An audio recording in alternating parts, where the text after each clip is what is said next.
നമസ്കാരം. റാഫ്റ്റോ ക്രിക്കറ്റിലേക്ക് ഏവർക്കും സ്വാഗതം. IPLന്റെ താരലേലം ജിദ്ദയിൽ പുരോഗമിക്കുന്നു. ഇന്ന് രണ്ടാം ദിവസമാണ്.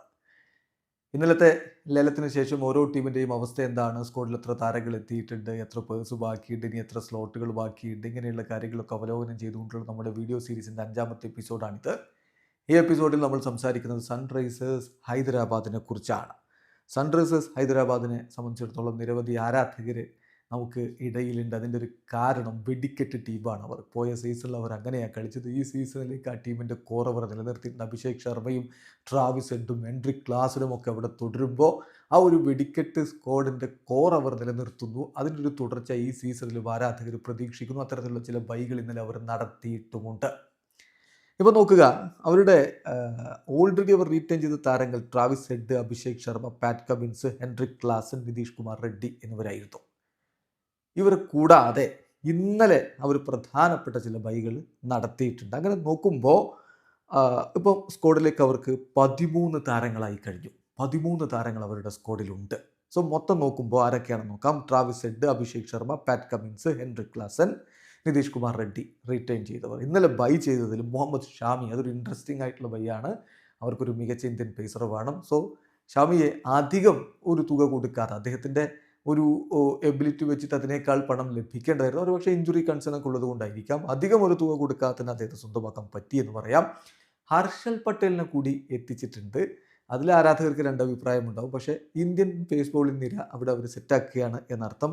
മുഹമ്മദ് ഷമി, ഹർഷൽ പട്ടേൽ, പിന്നെ മുംബൈയുടെ പ്രധാനപ്പെട്ട താരമായിരുന്നു ഇഷാൻ കിഷൻ. ഇഷാൻ കിഷന് വേണ്ടി മുംബൈ അങ്ങനെ വലിയ ശ്രമമൊന്നും ഇന്നലെ നടത്തിയില്ല. സോ ഇഷാൻ കിഷനെ എത്തിച്ചിരിക്കുകയാണ്. സോ വെടിക്കെട്ട് നിരയിലേക്ക് മറ്റൊരാൾ കൂടി എത്തുന്നു എന്നർത്ഥം. സോ ഇഷാൻ കിഷൻ SRHിലേക്ക് വരികയാണ്. പിന്നെ സ്പിൻ ബോളർ രാഹുൽ ചാഹറെ ഇന്നലെ അവർ വാങ്ങിച്ചു.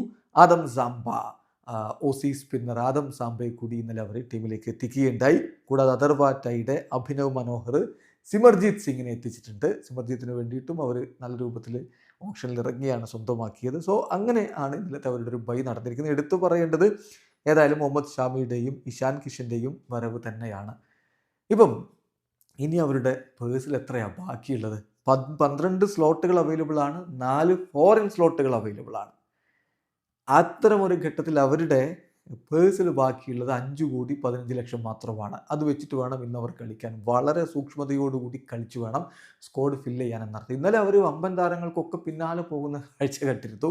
മിക്ക വമ്പൻ താരങ്ങളുടെ പേര് വരുമ്പോഴും SRHിൻ്റെ ഭാഗത്തു നിന്ന് പ്ലക്കാർഡ് ഇങ്ങനെ ഉയർത്തുന്നത് നമ്മൾ കണ്ടുകൊണ്ടിരുന്നു. ഏതായാലും ഇന്ന് കുറച്ചുകൂടി സൂക്ഷ്മമായിട്ട് രൂപത്തിലായിരിക്കും അവർ കാര്യങ്ങൾ കൈകാര്യം ചെയ്യുക എന്ന് വേണം കരുതാൻ. കാരണം 5 കോടി രൂപയാണ് ഇനി അവരുടെ പേഴ്സിൽ ബാക്കിയുള്ളത്. ഇങ്ങനെയൊക്കെ പറയുമ്പോഴും വലിയ രൂപത്തിൽ അവർക്ക് ആശങ്കയ്ക്ക് വകയില്ല. അവരുടെ ടീമിൻ്റെ കോർ ഓൾറെഡി സെറ്റാണ്. കഴിഞ്ഞ തവണത്തെ അതേ കോർ അവർ നിലനിർത്തിയിട്ടുണ്ട്. അവിടെ നിന്നൊരു ബിൽഡിംഗ് മാത്രമാണ് വേണ്ടതുള്ളത്. മികച്ചൊരു 11 സെറ്റാക്കുക, ബാക്കി ചെറിയ താരങ്ങളെ വെച്ചുകൊണ്ട് മുന്നോട്ട് പോകുക. കഴിഞ്ഞ തവണ KKR അങ്ങനെയാണ് ചെയ്തത്. അങ്ങനെയാണ് അവർ കിരീടത്തിലേക്ക് പോയത്. പക്ഷേ ആ ഒരു ലൈൻ എല്ലാവരും ഇത്തവണ പിടിക്കുന്നുവോ എന്നൊരു സംശയമുണ്ട്. ഏതായാലും ആ രൂപത്തിൽ തന്നെയാണ് SRH കാര്യങ്ങൾ ഡെവലപ്പ് ചെയ്തിട്ടുള്ളത്. ഇനി അവർക്ക് വേണ്ടത് 12 താരങ്ങളെയാണ്. അത് മാക്സിമം ആണ് 12 സ്ലോട്ട്. സോ 4 ഓവർസീസ് സ്ലോട്ടും അവൈലബിൾ ആണ്.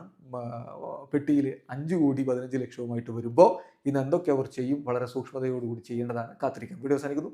ക്രിക്കറ്റ് ലോകത്ത് കൂടുതൽ വിശേഷങ്ങളുമായി റാഫ്റ്റോക്സ് കൊണ്ടുവെത്താം.